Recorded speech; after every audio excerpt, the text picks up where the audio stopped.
Hey, everybody. Yes, welcome back to the Paid Search Podcast. My name is Jason Rothman. As always, and for the 300th time, I'm joined Mm. by the great Chris Schaefer. Chris, how's it going today?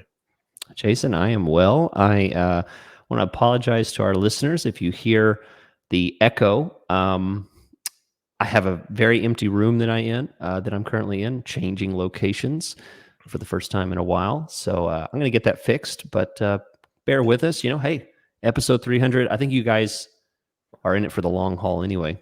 So it's always good to be back. Jason, you look nice today. I like the horizontal stripe with the little logo. You look clean. You look professional. Thanks. Look good. How are you? Uh, Doing pretty good. We're snowed in over here, up here in You got Oklahoma. snow? Yeah, we Oh, got snow and sleet, snowed in. So just working through the week here. Chris, we're 300 episodes in. People in the Facebook group, the PSP Facebook group on Facebook, um, said I should is bring back PS Jimmy.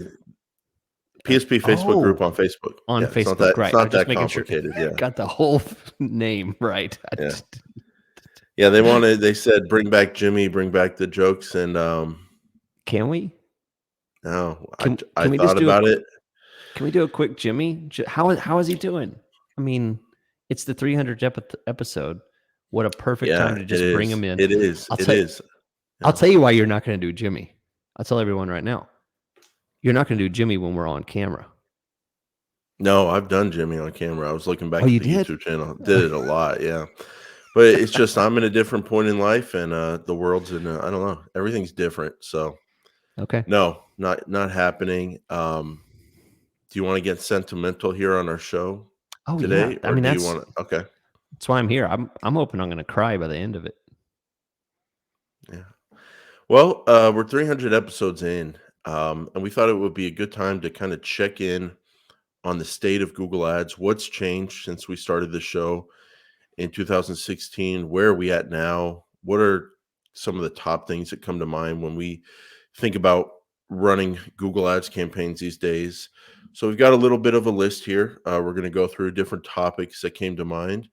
Going to be talking about ad approval statuses, how to get the perfect results, what I call unlucky accounts that have to do with not seeing a lot of search terms. I've run into a few of those. Different columns we're using a lot, things people are still doing wrong 5 years later. Um, and just some interesting things we're seeing. But yeah, we're going to kind of use it as a check in point. Chris, as always, it's good to be joined by you. Excited to be 300 episodes in here. So why don't you tell us about our sponsor today, Optio, our sponsor as always, and then we will get into the episode. I want to tell you guys about a situation that saved my butt with Optio. So, if you have anyone that you report Google Ads to, you know the situation where you are talking, you're on a call or something like that, and they throw a curveball at you about something or so and so, and you need to see more data than Google Ads interface will show you. Optio will save you just like it saved me because it shows graphs over time. It shows ups and downs. And whenever you're able to throw out those numbers quick fire, bam, bam, bam, bam, bam, just like that, it's amazing how much more value your conversation can have to your clients, to your boss, to whoever is you're having to report to, because most of you guys have to report to someone. And this helps you do that because it helps you with the overall view. It helps you with very detailed review. The amount of reporting and managing that this system can do with budgets and keywords and traffic and helping you to handle all that in such a unique graphical interface that you don't see in Google Ads at all. This is not something that you see anywhere else. I'll tell you what, you want to see it? You want to tired of hearing about it? Try it out at optio.com/PSP. That is the place to get an 8-week free trial. You can try the whole thing out. You're going to like it. Many of our listeners already have. I guarantee that you'll be hooked. optio.com/PSP. Okay, thanks, Chris. So before we get into some specifics, I mean, what do you think 5 years into the show? maybe almost 6 years now, versus Google Ads in like the spring of 2016? Is it generally the same and the changes are just like cosmetic and details, or is it like actually different in the way you think about how to run Google Ads? Where would you say you're at these days with it? So to avoid using the same language that I always use about, automated this and strategy that and stuff like that, I think the best way to describe it is to maybe use a completely different kind of language, like a color shift, like if the arguments before were very bright yellow, very flamboyant, very, very, very bright. And we're talking about using SCAGs and doing, very specific ad groups and very specific things in Google Ads. There were some very strong opinions. And if you wanted to get something done in Google Ads, it was, this is the way to do it. There really wasn't, a whole lot of back and forth because, you had your specific strategies. You got those keywords a certain way, and there wasn't other really bid strategies that you tried. There wasn't really a whole lot of other things. For a while, we had modified broad, and it was very, very common. A lot of people agreed. There was some disagreement, but I'd say very common. A lot of people did a lot of the same kind of things. Now, if I were to assign a color to kind of how we are now, it's much more of a gradient. I don't know what colors it would be. Let's say orange and purple, right? It's a gradient between orange and purple because there's two very different types of shades of strategies that we now have. I mean, you and I preach all the time to thousands of people around the world about manual bids, but you know as well as I do, there are a lot of disciples of automated. There's a lot of disciples of dynamic. There's a lot of disciples of max clicks, max conversions, ROAS bidding, stuff like that. I mean, and that's just a few things. There are the number of options in Google Ads was overwhelming back then. But now it's to the point that it's almost unmanageable for you to know everything about everything in Google Mhm. Ads. Most people tend to specialize. We individually specialize in search, and Yeah. we do other things as well. We have experience, but it's so diverse, so different and dynamic that I feel that really describes best how things have changed for me in Google Ads. And are What do you you like think? hypnotizing me right now? I'm all over the place right now. You got me The colors. emotional. Yeah, I mean, but that's exactly the way I feel too, Chris. I was thinking while you were talking, like, I guess back in the day, it was if we're talking about like board games and all that kind of stuff, which we talk about often on this show. Not Um, enough. you've got like a puzzle. Google Ads used to be a puzzle. Like it was a very basic solvable puzzle. Like you get the pieces, get your Okay. keywords, get your match types, get your campaign, Mm-hmm. do your advanced location if you want, get your bidding type, and then you would run it and you would put the puzzle together.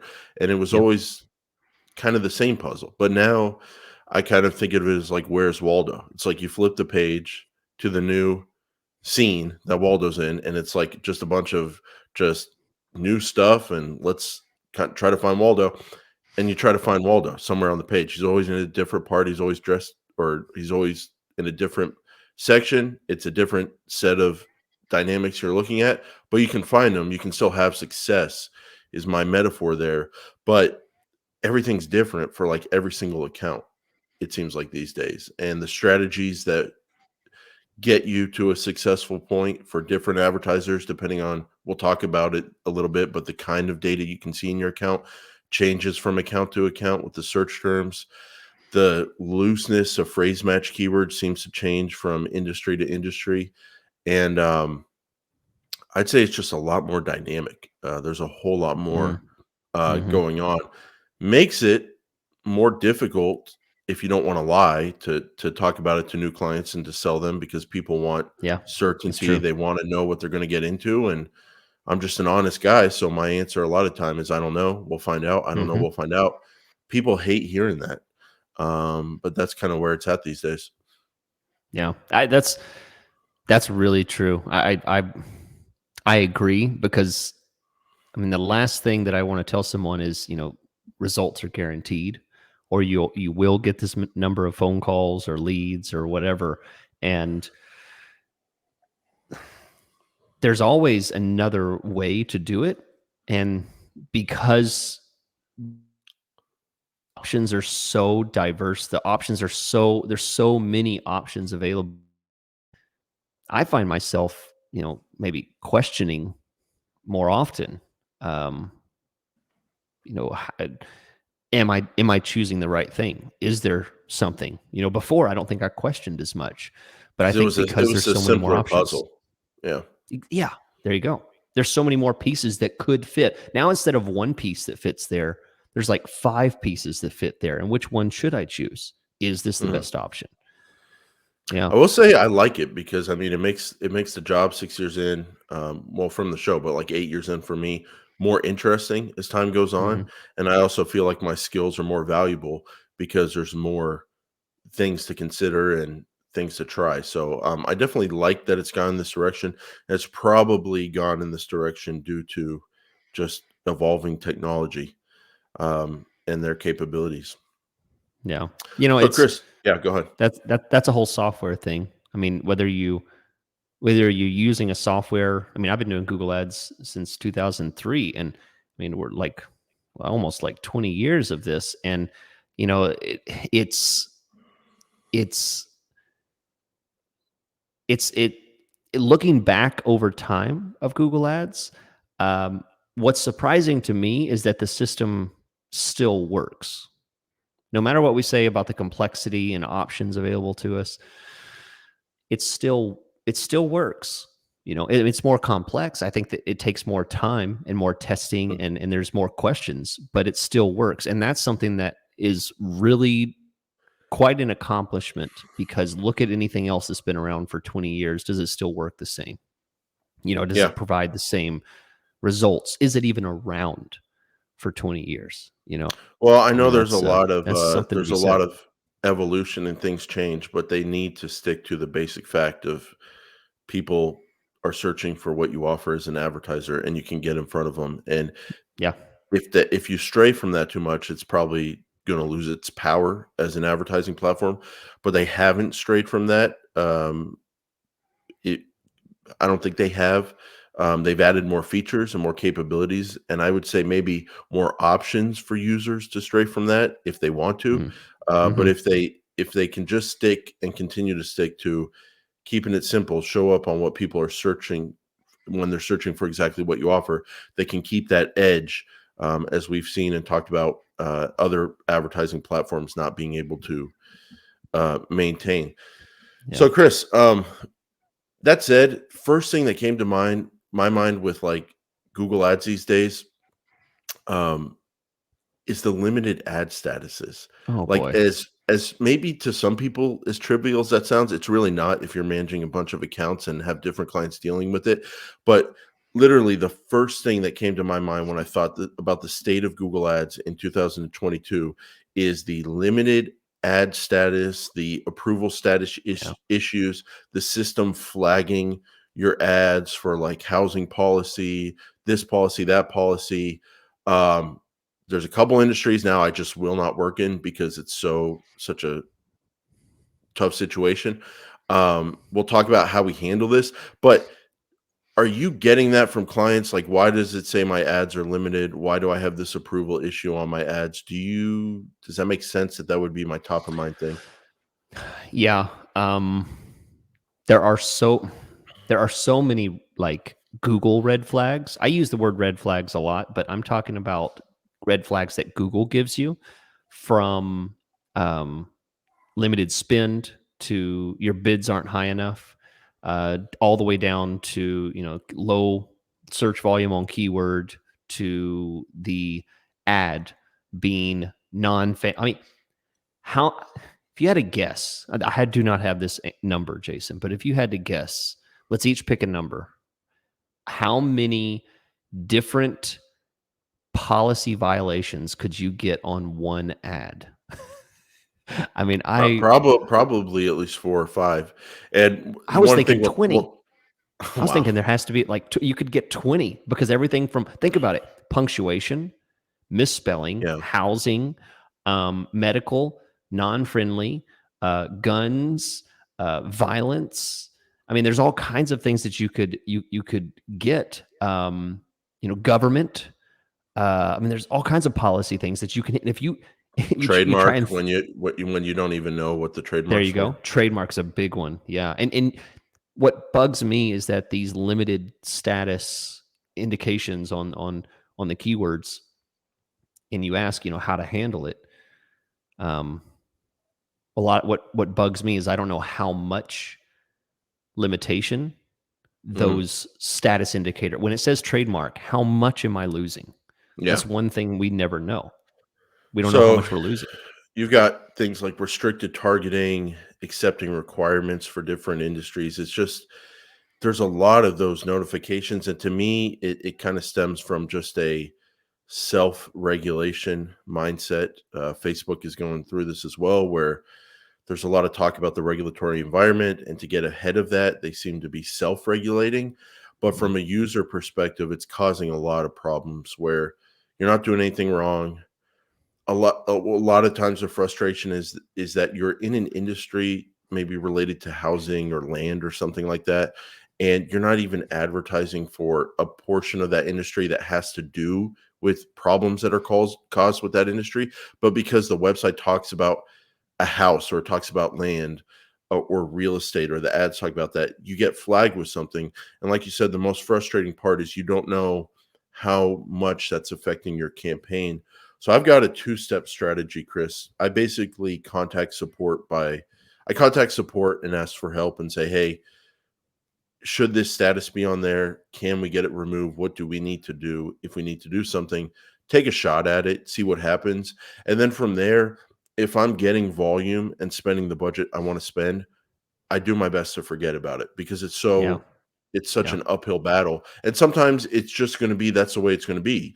There's going to be a column there that says your ad is always limited. But if you're spending your full budget, if you've already tried to get whatever you can do to get it removed and you can't, but you are spending your full budget, then I just forget about it and I just run Google Ads the way I think it should be run, and don't let it affect me. The hardest part, and we're dealing with this in some campaigns right now, is when you aren't spending your full budget and maybe you're spending like very little, and you don't know if it's because you have low bids, you don't know if it's a low population, or is there something artificial going on where your ads are just really being restricted and limited? That's tough.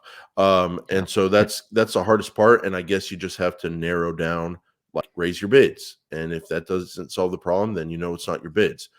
Expand your location. If that doesn't solve your problem, then maybe it's your policy issue. But that's the number one thing I've been dealing with lately with Google Ads. Yeah. Yep. Absolutely. So Chris, another thing that comes to mind here is we talked about how different things are these days. So another thing that comes to mind is that yes, perfect results are still possible, but you have to get creative. So I pride myself on this. I think you do too. We don't try to get our clients like good results or basic results. We really do strive for perfection. Every search term that you pay for is going to be someone that has a potential to become a customer of your business, trying to get as many leads as possible for the budget. Perfection. That's what I strive for. That's what you strive for. Um, my thesis on that right now is that it's still possible, but you have to get more creative than you had to be in the past in most of your campaigns, most of your accounts. Mm. Do you agree with both of those that it's still possible, but that it's not as easy or that you have to get more creative? Right. Yeah. I think the perfect example is an account that I've been running for years. Okay. I'm doing it with manual bids, and the search terms are perfect. This, the keywords, the ad copy, no issues with anything. We have enough budget. Everything's great. The client's happy with the return on ad spend, number of conversions, whatever.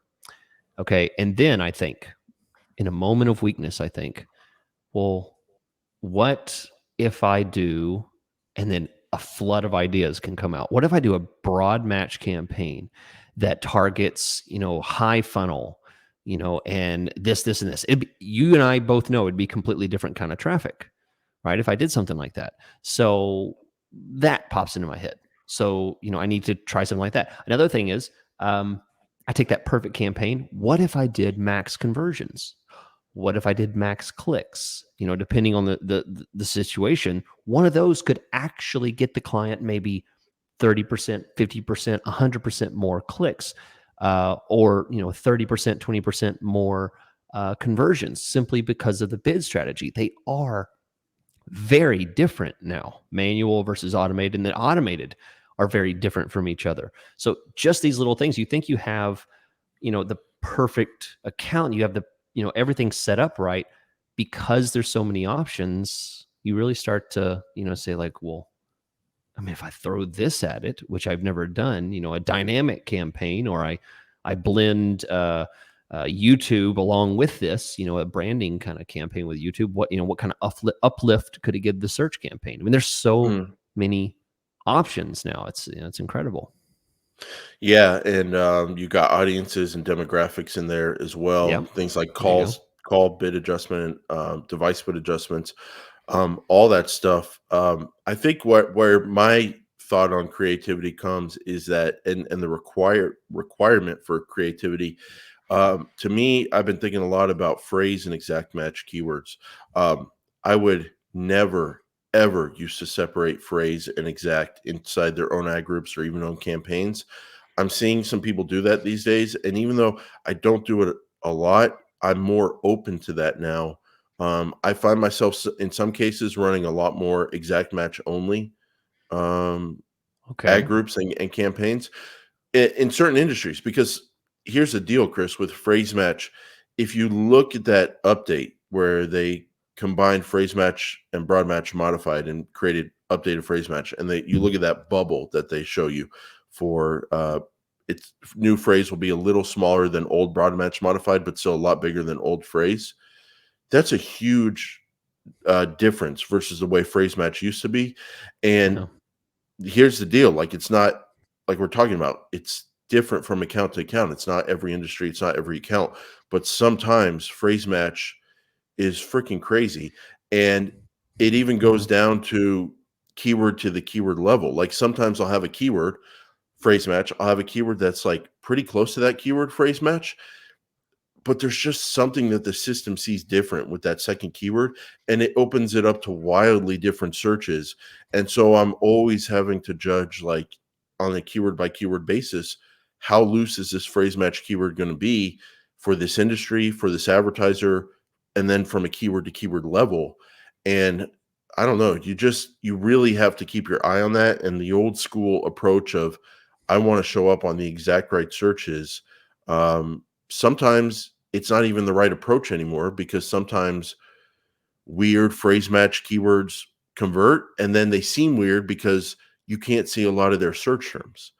I don't know. It's just, I've had to be a lot more creative, Chris, and I've had to be a lot more focused on what different keywords are bringing in, and then maybe loosening up and not even focusing on what they bring in, just focusing on the conversion performance, because you can't see search terms. So I would say I've just had a lot bigger focus on phrase and exact match keywords these days, based on the way they've opened things up. I I know you have a lot more topics, Jason, but I am so intrigued by the thing that you just kind of dropped at the beginning. Um, you said, let me tell me if I'm correct. You said you're more open to, that means you're considering, you're comfortable. You said you're not doing it yourself, but you're more open to separating your keyword match types by ad group. Yeah, I'm Is that more open correct? to it. I'm seeing more and more accounts these days where the phrase match is a totally different level of quality than the exact match. Again, Wow. it's very hard because in sometimes it doesn't happen at all, and the phrase match is very close to the exact match. It's no big deal, and it's kind of old school that way. Sometimes it seems to be an industry-wide thing where it's like, okay, for Okay. this industry, phrase match is just gonna be looser. And then sometimes it's like just one phrase match keyword making things Mm. seem a lot more open than they actually are versus the other phrase match keywords. Okay. And Yeah. it's not in a way you would think. It just seems to be another phrase match keyword that's like the other ones, but it's way more open. And so kind of like I don't know, in the Matrix where like bullets and hands are flying and like they pause time and they almost see things slowly. I feel the need to do that with accounts sometimes and phrase match keywords and search terms and also the conversion column. And I find the need to just like, okay, slow down. Mm. What are we seeing this phrase match keyword bring in? Is it all the phrase match keywords? Is it actually bringing in this bad stuff, or are we only seeing 10 or 20% of the search terms from this one keyword and maybe it's not that bad? Mm. I don't know, just really feeling the need to slow down and That consider is what's going on with the interplay between keyword, match types, search terms you can't see in the conversion column. Um, and okay. getting creative with things and not skimming over things. I think a lot of people could just look at their search terms report, look at their keywords, go, okay, it's going fine. But if you really drill down, there's some weird things going on. And to get the perfect results, you have to isolate those weird things and take care of them. So slow That down is my that is message. okay. That is yeah, the wise Jason has spoken. I'll tell you what, I completely disagree. I don't, not about slowing down, but I just disagree on putting match types by ad group. I do not do that. I'd never really considered it, but I never it's used to do it. I never used to think it was a thing, but I'm seeing it. huh. Well, okay. Well, So, yeah, go ahead. I know there's lots of other topics. I just really got hung up on that. I'm just kind of like, well, whoa. well, I'll try to. I should have brought some examples, but there's just some very intricate things that are going on where well, think about it, Chris. If they loosened up the definition of a phrase match keyword, and at Hmm. the same time they're taking the ability to see all your search terms away, that's like a lot of different variables. And again, not every account, but sometimes you get some weird situations. That's all I'm saying. Yeah. Okay. One final thing about getting the perfect results. You and I have preached this for years. You don't need conversions to get perfect results. We've had plenty of accounts where you don't get all Sure. conversion tracking in place. Because you don't Yeah. get all conversion tracking in place, you ignore conversions and then you just Hmm. focus on search terms. Yeah. Now that you can't see search terms to some extent, and now that things have been opened up with keyword match types, I find myself running to conversion data and trying harder to get all conversion data in place, focusing more on the cost conversion value over cost, aka ROAS column, and letting conversions guide the data, especially when Google seems to be considering a lot more about the user than just their exact search from that moment. Um, you can get conversions from searches that you wouldn't think you could get conversions from because of that, I think. Then you got the responsive ads thing, Chris, we talked about a few weeks ago, possibly factoring the search terms that you show up on to the people Hmm. you show up Hmm. on. I find myself running to conversions these days to get perfect results. Have you found yourself doing that, or are you not hung up on that? I agree with you on smaller spend accounts. Okay, so let me lay this out. If I have an account that's getting hundreds of clicks a month, or not a month, a week, let's say, and I have a Okay. lot of search term data, okay, and I have a lot of data that I can look at. I've a couple hundred or more clicks per week versus another account that only gets 100 or 200 the entire month. Um, I'm absolutely running to conversion data more often for that smaller, For the more smaller, so than okay. I am the big one because of exactly what you're talking about. So I agree, but I think I tend to do that more with smaller And why spend. why is that? That's it's because they've taken away search term data. I don't have Um, 100% search term data, so I can't tell, especially if it's an industry that has a higher search term limitation. Your mm, search term hidden factor is much higher in some industries. So if it's a smaller spend and all of that, then yeah, I mean, you're exactly right. Conversion data is definitely important because I'm flying blind. I mean, it's like I only have one eye. I'm like, I can only see half of the data. In order to see the other half, I need to get conversion data. Well, let's talk about what I call unlucky accounts. I don't see this often, but let me ask you first. We talk about search term ratio, the amount of search terms you can see for your clicks. It used to be 100%. We could see every search term.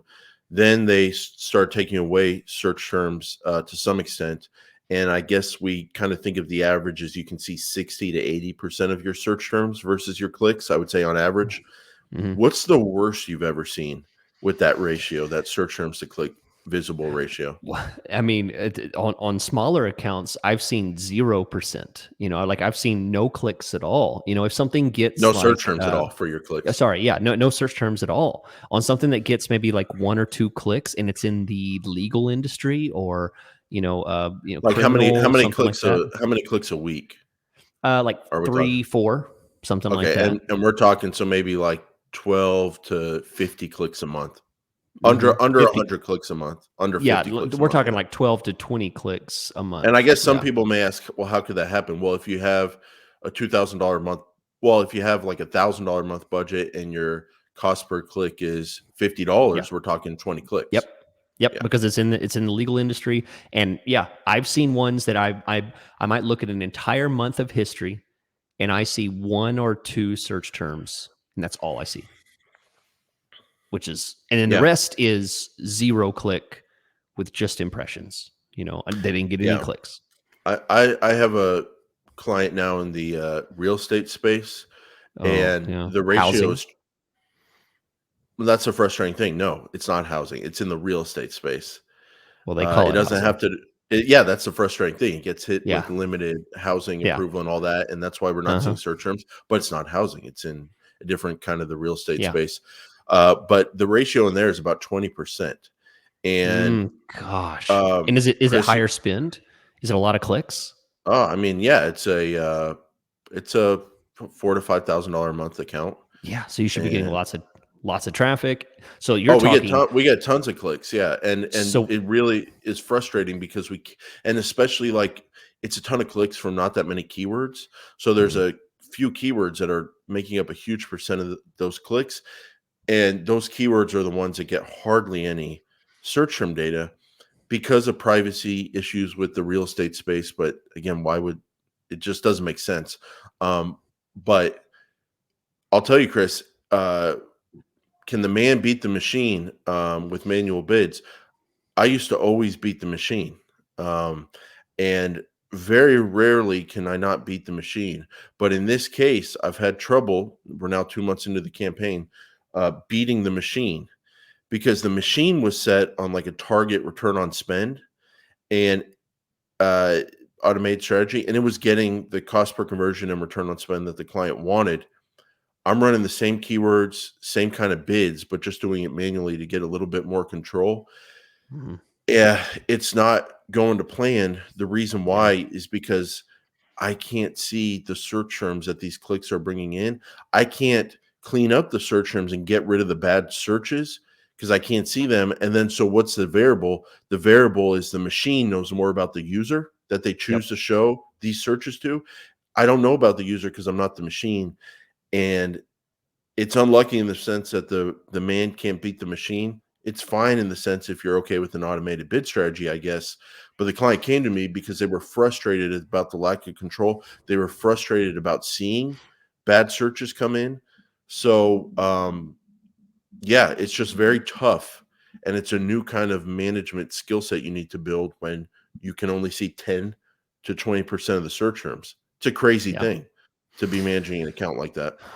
Yeah, I know what you mean. I think that's that difference between man and machine is very well illustrated there. I absolutely agree. It's It's like the man with um his hand behind the back versus the yeah. machine, you know? Yeah, I mean you're flying blind there. Yeah, I mean that's a big difference. So one, and I don't know if it's just your general apathetic nature and lack of testosterone. I'm speaking to both of us. I'm speaking to both of Uh, us. oh, really? Oh, okay. Yeah, that maybe You came out seen the these wrong way. arms? I mean, Yeah, came out the wrong way. No, but look at Chris, this I mean, look at this facial hair. I mean, this is beautiful. My wife hates it. It's getting so long. Look at that. YouTube, we're on YouTube now, everybody, if you want to Yeah. check that out. We need to Um, charge for that. so, Chris, I don't want, my point is, we're talking about really difficult things here. And I don't want to sound too unenthusiastic or too negative about Google Ads because I Yeah. really don't feel that way. Like, we're getting perfect results in many, many accounts. It's just one or two that take a lot of creativity, take a lot of time. We'll talk about that later in the show to figure out. So let's talk about something that is like very much positive with the more data we're getting. All And right. that is the absolute top impression share percentage column, or as I call my North Star column. Mm. If you want to figure out, should I be bidding more? If I bid more, can I get more conversions? If I bid less, can I still show up enough to get conversions and then lower my cost per conversion and get more conversions overall for the budget? If you want one column to guide you on decisions like that, I'm in love with the absolute top, and I messed it up here. It's not impression share. That's been something we talked about in the past here. Let me get the exact name because there's a very similar column. The impression absolute top percentage column. Let me put it that way. There we go. Impression absolute top percentage of your impressions that you show up on. What percent of the time are you in the absolute top position, number one above everything, number one position? Chris, this is my North Star. It guides me Yeah. on those decisions about bidding. I use this much. I find it to be much more effective than the old average position column. And I'm in love with this column. I find it to be very helpful for, like we talked about, man versus machine for the man. It gives me some superpowers here to control my bidding and know exactly where I stand for a keyword, an ad group, or a campaign. Do you feel as positive about impression absolute top percentage? Um, do you find yourself running towards that column, or for you, is it just one other column that's part of the Oh, management there? that is absolutely a win. We have entire episodes devoted to our mourning of the loss of average position, which I still maintain that my arguments for what I talked about before on that are still upsetting. But what we have now is absolutely more powerful because if I presented, Jason, I'm going to show you your metrics 1 month compared to the previous month. And I say, you had a 1.4 last month, and now you have a 1.3. How the heck do you interpret that? It just means, well, I Doesn't went mean up. anything. It doesn't Yeah. mean anything. It's like, well, great. I'm closer to 1.0. Mhm. Then if I tell you have an absolute top impression share of 70% last month and then you have 90% this month, that tells you exactly what changed. The top ads changed. You went up more at the top. And then you have a second column about the top impression share, top position impression share. And now we can actually see, where it went from the bottom to the top, how much more of that happened. So, yeah, I agree. I think it is a huge advantage and I use it all the time because it feels like that absolute top impression share um, is the fine motor skills of your bidding, right? You can just kind of tweak a little bit, and who cares if you went from a 1.4 to a 1.3? I want to know how much of that absolute top I got, and that's a big deal. Yeah, the Big the deal. percentage of the time that I showed number 1, versus when I didn't, it's such a cool, it's almost like a Yeah. miles per hour thing, to try to know the speed you're going. I was just looking at a campaign here. It's a campaign that runs well. It has a ROAS, of, like, 2 to 4 usually. People may not think that's that good, but when you factor in what I factored in to come up with this, that's actually a really good return. But what I noticed is that in the last 7 days, the return is a 2.3. And I was like, you know what? That doesn't seem like as good as I want it to be or as good as I think it can be. And so I just compared it to the previous 7 days. And guess what? Impression absolute top percentage went up 14%. We showed up number one, 14% more often than we did the previous 7 days.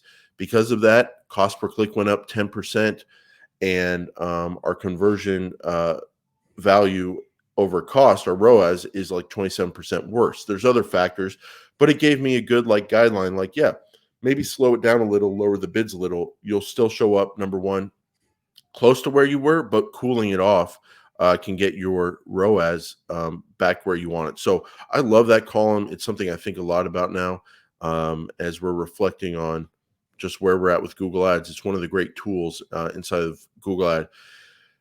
So Chris, we're going to take our quick dance break here, and then we're going to get back and we're going to talk about some more items like responsive ads and different ways that other ways, or I should say different ways that we're seeing people um, screw up their account. Not to say that sounds bad. Responsive ads, that is not screwing up your account. That's one of the topics. Other topics are ways we're seeing people screw up their account. So we'll talk about that, and also something we never talk about that often: search partners data. Been running into some interesting things there. Keep an eye out, Oh. people. I'm going to keep an eye on Chris as he a little preview for YouTube, just a little preview. I like that. I like that. It's all on the shoulders. Okay. We'll be right back. We'll be right back after this. Ladies and gentlemen, I want to remind you about our sponsor, Opteo. That's opteo.com/PSP. They can give you an 8-week free trial. Let me tell you one thing. Did you know that Opteo integrates with Slack? Jason, you know Slack. I know Slack. Sometimes we send messages to each other in Slack about, who has the most testosterone, who's the best facial hair. Did you know that there's other uses for Slack that are actually going to contribute to work and getting things done? Opteo can do that. They can actually, the tool will plug in and let you know, hey, there's a new improvement, or there's hey, did you know that there's been some kind of error detected? The ads have stopped, or hey, you're underspent for this month. You need to go in and check that. It'll let you know when those things are happening. No emails, you're going to get those alerts in Slack, which are much more manageable. So all kinds of things. Guys, I haven't even told you. We need another 3 years to tell you about all the things that Opteo does. This is just one. Try it out for free at opteo.com/PSP. Okay, so Chris, as we get into 2022 and we're talking about Google Ads 6 years later after starting this show, I think we can't help but talk about responsive ads. So they've been on my mind a lot. I guess the biggest takeaway for me, Chris, is that if you're not running them, because I've seen this in some accounts with clients, if you're not running responsive ads and you're only running expanded text ads, I think you're cutting your cutting off your ability to get as much volume as you could. I think in my mind, responsive ads equal more volume. Yeah. Bold thing to say. I can't really back that up with documentation, but that's what I've seen inside the accounts. Do you think that's valid? And are you focusing a lot still on responsive ads? Jason, if you jumped into the middle of a room of crowded people and yelled responsive ads brings volume, and you had no mathematical Yeah. data to back that up, I would stand behind you and slap you on the shoulders and say, this guy's right, because I'm totally with you. It'd be me and you against the world. I'd be with you because I agree. I have nothing to prove with information, but I absolutely agree. Let me give one example. Okay. Recently had a client who had a very high cost per conversion. Okay. One of the main things that I found in their account was they had old ad types. Jason, Yeah. think back to when we were chiseling on the walls and they would chisel just one line with 15 characters. You remember those? Like 15 character headline one, and then they would have like, I Yeah. think it was 30 or 25. 60, Yeah. something Yeah. like that. Yeah. Character descriptions. That's the kind of ads they were running. I mean, like, this thing is ancient. And one of the main things I did was I set up responsive search ads. And by month one, this campaign had other things I'd done as well. It'd been running for a long time, obviously. But within 1 month, they had cost per conversion half of what they did before. Their cost per conversion dropped by half simply because what you and I know well, their relevancy went up, their quality score went up. They started matching for more things Show simply probably showed up because on better searches. yep. And the click-through rate skyrocketed and their impressions skyrocketed. So yeah, I mean that's just one example. And who I have no proof that it was that exactly, but I have a very strong hunch. Yeah, I would say with responsive ads, just keep in mind they're mysterious and powerful, and Ooh, put some thought into them in 2022. Try some things out. Here's the good news: they're very there seems to be a lot of complex things going on behind the scenes with them, but there's a rule. We looked at the documentation. You can only have 3 in your ad group at yep, once. So you can only have 3 active, and I don't even know if you can create a one when they're not active, but you can't be running more than 3. So you can only have 3. So here's what I say: always run 2. Run one that works well, and then try different stuff out with your second one and see if you can beat it. pin pin the Try other one. one, yeah, try one where you're not pinning, try the second one where you do put in some pins. Try themed responsive ads, and uh and things can go well. But I think that the big thing for me is just knowing that, like, it used to be just like the powerful thing was keywords and match types and settings and search terms, but now I'd say the powerfulness of ads have moved up in the rankings there, and now responsive ads they're powerful. They can cause different things to happen, Yeah, in terms of what you show up on, who you show up to, and just give them a lot of thought and attention as we get into Google Ads here in 2022. So another thing to pay mind to, Chris, that people don't often focus on is a search partners network, segmenting out that performance at the campaign level versus the regular Google.com search network, uh, and seeing the performance. I haven't seen this a lot, Chris, but in the recent weeks, I have seen multiple clients where we turn on a campaign and 90 to 100% of the search traffic comes from search partners versus Google, and it oh has man. unnaturally low cost per Oh clicks. No conversions, very bad traffic, but unnaturally yeah, low cost per clicks. Let's say you're in a spot where you don't have all conversion tracking in place. You can see it like a mirage in the desert, and you can get tricked, and you can go, "Oh wow, we're actually getting great cost per clicks. This is awesome. We know we're not going to track all conversions. That's okay. Let's just look at search terms. Oh, my search terms look good." And then you pop open the search partners network, and all your traffic came from search partners, and you realize, yeah, oh, I'm getting an artificially low, unnatural, unnatural cost per click. It's just bad traffic for whatever reason. yeah.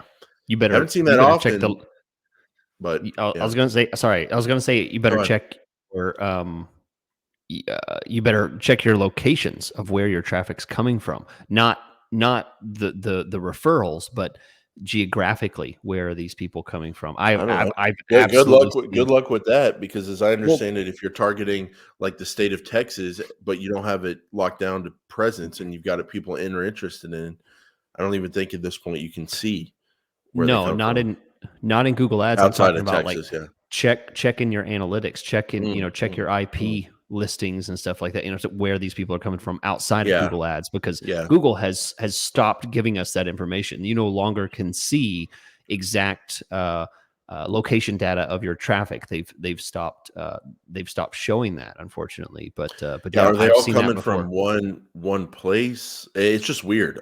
Yeah, So I've I seen it. would say in 2022, what's different is now you need to look at your search partners network data and segment it out. And if you see something normal, 5 to 15% of your traffic coming from search partners, Sure, yeah, some conversions coming in as well, you're good, just like the old days. But if you only see not all your traffic coming from it, something's wrong. yeah. And at that point I turn it off. Anything over like 25-30%, that's a red flag. That's a red flag. Okay, Chris. So let's talk about mistakes with Google Ads. Something that hasn't changed in the last 6 years to me. The biggest mistake people make with Google Ads is opportunity cost. I get calls from people. They call me, they talk to me for 20, sometimes 30 minutes about problems they've had with Google Ads, problems they've had with other agencies, with other managers. I talk about how I would be different. And then they just keep doing what they're doing and they don't let me save their life. So Yeah. I would say honestly, opportunity cost, whether it's like hiring a good manager and running Google Ads the right way, or people who are new to Google Ads not deciding to finally jump in and just start running something, $300 a month, whatever, just start. Still the biggest cost because this system works. And Yeah. it's just unbelievable how willy-nilly people are with like saving their business or running their business or saving their Google Ads account. It's like it's pretty gross, the way how lightly some people take this opportunity. Um, don't have much to say about that, except Jason, have you ever talked to a vegetarian who lives and breathes like being a vegetarian? That's kind of what I envision us as. We're like the vegetarians of the marketing space. We do one thing and we live and breathe that and we believe it so much. I think that's why you're so surprised when people don't believe you, is because Yeah. they don't see what we see, and they don't, live and breathe it, and they don't have as much experience. So, they get a lot of people saying, "This is the miracle of marketing here. Do LinkedIn, do Mm. Meta, Meta." I couldn't go any. I couldn't go fast. I couldn't go beyond just saying Meta. That's it. I'm done. Yeah, well, I'm done with these people. That's my change for 2022. I'm looking at my a lead right now, and I was gonna follow up. I'm done. It does just I'm delete. done for people. I'm doing it right now. People that can't get that in terms of like how powerful this is, how much this can save their business, Yeah. how much of a difference it can be with someone like us running their Google Ads account, solving the exact problems that they know they have, and they verbalize to Mhm. me. Mm. They're just not gonna. They're not worth trying to save because they're not gonna want to save themselves. And Yeah. I'm just not gonna. What's hard for me, Chris, is I see the potential with their business, with their campaigns, Oh, man. but if they That don't is get it, so if they true. don't want to get it, they're not going to get it. So That's so I'm true. going to stop wasting time with them. That's so true. I've had people contact me where I'm like, "Oh my gosh, this is an amazing business. Your website is beautiful. These are great prices. Good Yeah, images, landing pages, or website or whatever looks awesome.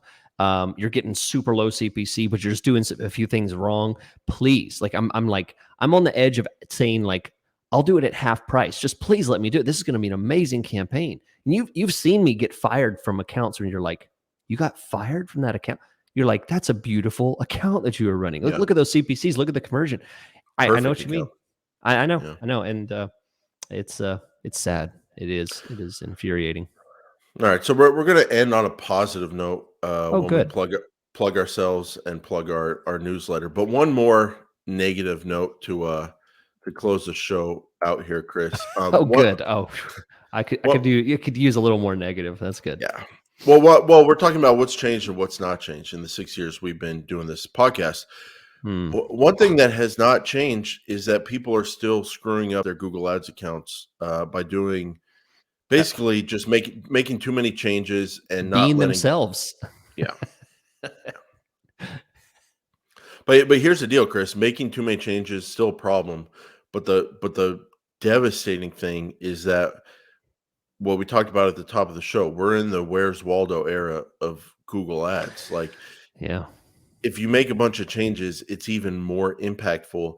And trying to get back to that perfect performance you stumbled upon with a bunch of random things you did inside your account, it can be impossible sometimes. And so, in this weird era of all these options and all this technology, if you make too many changes to your account, you're toast.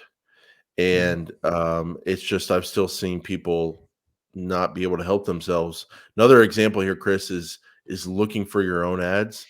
Back in the day, it was manageable to some extent, but these days, I just say LOL because, Yeah. like, good luck. There's so much going on with Yeah. personalized results. Like when people flip out about seeing their ad on the second page or at the bottom, when we look at their absolute top percentage, it's 40%. When we look at their Yeah. top percentage, it's 70%. Like If you can't accept the numbers that you see in your account and you're just searching for your own ad, toast. You're finished. Yeah.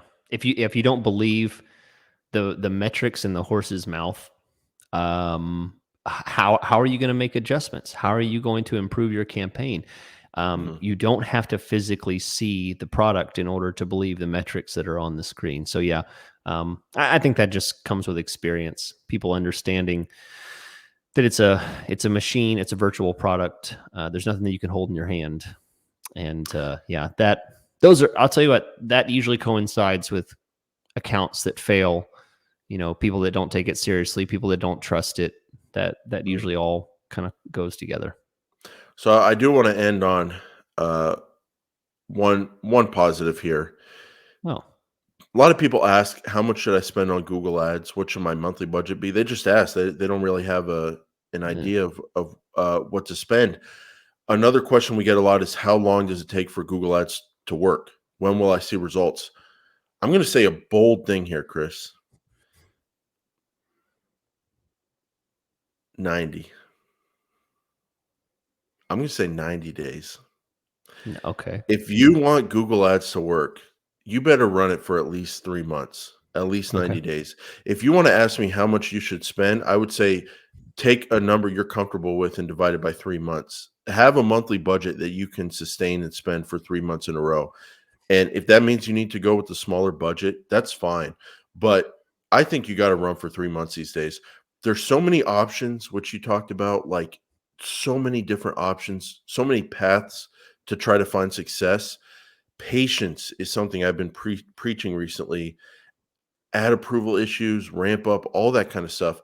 I think people could really benefit from giving themselves 3 months in the Google Ads world to try to find success, as opposed to trying to do what we have done for so many years in a row, which is to dial it in within 30 days. I'm gonna take the pressure off and expand that out to 90 days. Do you agree with that? I agree with that. Absolutely, absolutely. I think it is a first month. You're barely kind of squinting. You're seeing a little bit of the light.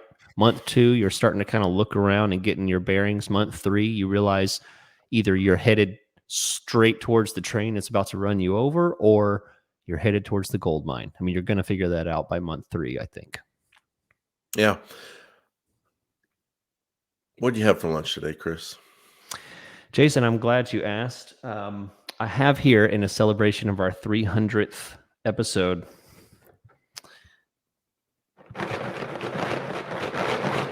a Stop it, you're getting me hot.